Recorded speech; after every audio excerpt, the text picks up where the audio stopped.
Olá, pessoal. Vamos lá, vamos falar do Internacional, uma nova semana e uma outra competição agora. Domingo foi terrível, né? Dia seguinte, aquele sábado horroroso. Houve todas as repercussões, né? A gente acompanhou também pelo Vozes a manifestação do Roger. E a coisa que a gente precisa dizer, uma coisa que talvez seja dita no final do jogo, o Roger tenha visto agora, pensado, ou é aquela coisa que tu diz para consumo externo, né? Mas dentro do vestiário é outra coisa, né? Enfim, começam a surgir, né? Surgir detalhes assim que a gente precisa falar, porque senão a coisa começa a crescer e cria um problema. Cria um problema. E o que está pegando mais no momento é a postura do Inter jogando fora de casa.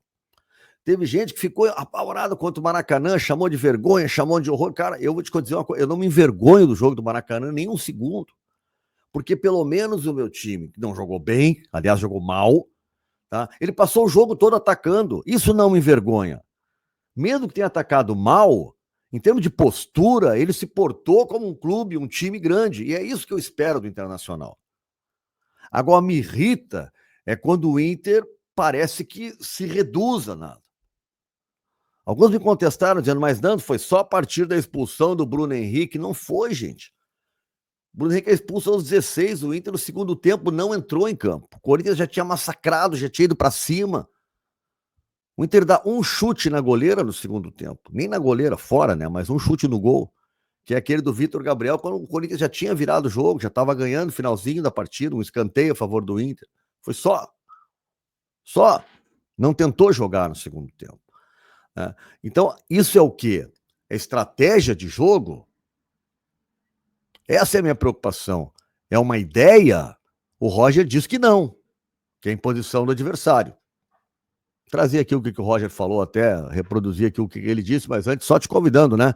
Não está inscrito aqui no meu canal ainda? Te inscreve no meu canal, esse é o canal do Nando, um canal para a gente falar, comentar, conversar sobre o Internacional. O Roger diz assim, ó, no final do jogo: não mudamos a postura fora de casa. A questão é que fora de casa tem o ímpeto do adversário, que nos empurra para trás. A postura precisa ser a mesma do Beira-Rio, mas por vezes o adversário não permite. Mas não vejo postura diferente do Inter. Mas tem, Roger. Tem postura diferente. É visível, é só ver como o Inter se porta no Beira-Rio, independente do adversário, e como se porta, né, fora do Beira-Rio, independente do adversário. A gente pode pegar lá o Fortaleza, que estava caindo pelas tabelas, e o Inter não botou a pá de cal, foi lá e só empatou o jogo e comemorou o empate. Porque, eu repito, o Fortaleza lá é difícil sempre, tá? Mas em alguns momentos que o time está em crise. Quer ver outro exemplo? Grenal, do Brasileirão, que o Inter empatou e comemorou. O Grêmio tinha tomado na semana 4 do Mirassol. O Grêmio tinha trocado de técnico na semana. E o Inter administra o jogo atuando fora de casa, sem ir lá e atropelar o Grêmio. Então, postura é isso. Porque assim, se tu olha o teu time e vê, ele não tem nenhum potencial para fazer isso.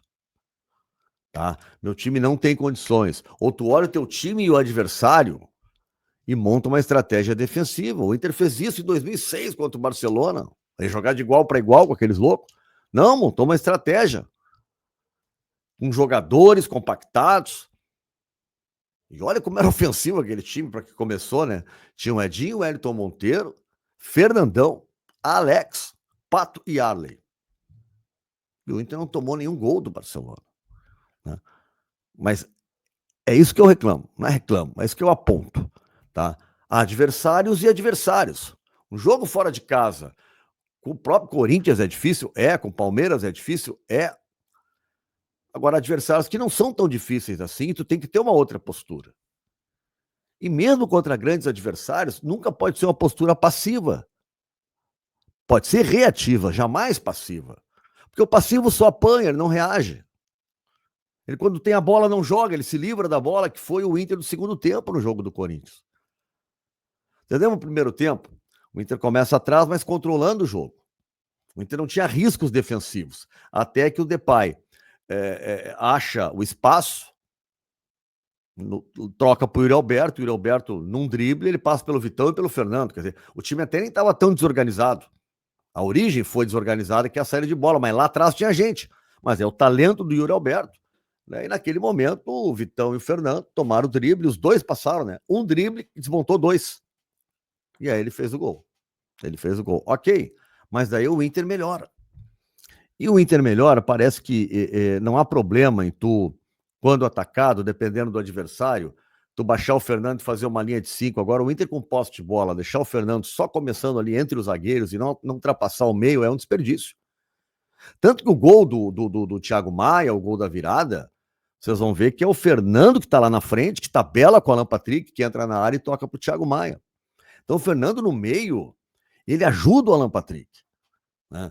Eu entendo a postura, às vezes, da linha de 5, mas o Inter com bola, o Fernando tem que jogar, gente. Tem que jogar. Nem que se o jogo tá aqui, tu prende um dos laterais, prende um pouco mais o Aguirre, se o jogo tiver pela esquerda, se tu quiser ter essa linha, mas tu tem que ter a condição de ter o Fernando jogando na frente. Assim o Inter fez 2 gols, virou o jogo contra o Corinthians. E foi melhor daí. Se tu pegar o volume do Inter no primeiro tempo, o controle de jogo, ele foi melhor do que o seu adversário. Aí vem pro segundo tempo, sem o Alan Patrick. E aí já começa tudo diferente. E o Romero, foi horrível no jogo. O Romero fez pênalti, o Romero perde bola num dos gols. Tudo horrível. Não foi bem o Romero. E o Inter foi prejudicado ali, né? Porque tecnicamente há um abismo. Aí depois, logo na sequência, o Bruno Henrique já tinha um amarelo, o Roger tirou o Thiago Maia, que tinha pedido para sair, manteve o Bruno Henrique, botou o Ronaldo. E aí nós já perdemos Alan Patrick, Thiago Maia, para entrar o Romero e o Ronaldo. Diferente, né? E aí tu começa a ver que aí chega, mas até aí o Inter não passava do meio. Não é só troca do Alan Patrick. O time não ia, não andava, ficava todo atrás esperando o Corinthians. Parecia outro jogo. E foi assim que o Inter tratou o segundo tempo, até na entrevista do Bisol, quando fez rasgados elogios ao time. Pois é, mas daí veio o segundo tempo. Não é veio o segundo tempo, é o mesmo jogo. É um intervalo para conversar, descansar, tomar água e voltar a jogar. É o mesmo jogo. Tu não pode fazer um jogo de futebol 2. O primeiro tempo e o segundo tempo. Não, teu comportamento tem que estar ligado. O intervalo é para tu respirar melhor, ganhar forças e organizar coletivamente o que for preciso. E não desorganizar, nem tirar forças, que foi o que aconteceu no intervalo do Internacional. Então, assim, os próximos jogos agora é tudo fora de casa. É o Atlético Nacional na Colômbia, é o Nacional, tem o Botafogo também fora de casa. Tem 2 pela Libertadores. O empate contra o Atlético Nacional, o Inter continua em segundo. Vai ter mais o jogo do Nacional e vai ter o jogo com o Bahia em casa. Ainda é de risco, mas tá vivo. Agora, perder para o Nacional, o Inter cai para a terceira. E aí seria trágico e não depende só, né, das suas próprias forças. Aí ia ficar complicado. Aí ia ficar bastante complicado. Né? Então, assim, não dá para perder fora de casa. E tem que parar de tomar tantos gols. Então, o Nacional veio aqui e fez 3 gols do Inter.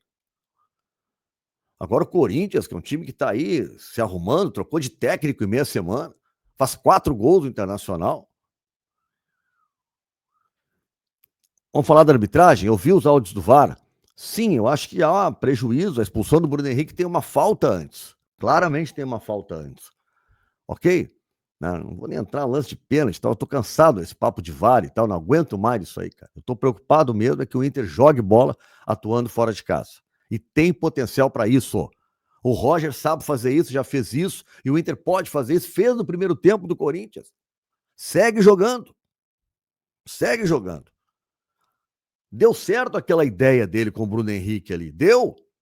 É que depois foi desmanchada. Depois, o segundo tempo foi outra coisa. Foi um horror. E quando sai o Bruno Henrique, bom, aí o Inter desaba. Agora não justifica um time com 10 tomar 3 gols em 30 minutos. Só porque tá com um jogador a menos, tá escrito que tem que tomar 3 gols. Não precisava, né? Além da expulsão, houve também um monte de coisa errada. Especialmente a postura do Internacional.